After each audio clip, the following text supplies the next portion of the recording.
नाशिकच्या बहुराष्ट्रीय कंपनीमध्ये तरुणींवर झालेल्या लैंगिक अत्याचार प्रकरणी भाजप आमदार गोपीचंद पडळकर काय म्हणतात पाहूया। नाशिकमध्ये एक नावाजलेली कंपनी आहे। मुलींना टार्गेट करून त्यांचं लैंगिक शोषण करणं, त्यांचं धर्मांतरण करणं, अशा पद्धतीची गंभीर घटना घडलेली आहे।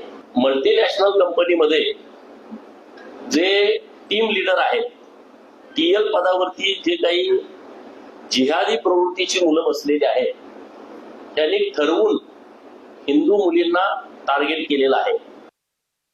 या प्रकरणामध्ये जे जिहादी प्रवृत्तीची मुलं आहेत, त्या सगळ्यांनी एक तर प्रसंग असा घडला, इमॅजिकाला सगळ्या मुलींना घेऊन जायचं याचं प्लॅन करणं, चुकून एक हिंदू मुलगी इमॅजिकाला त्यांच्यासोबत गेली।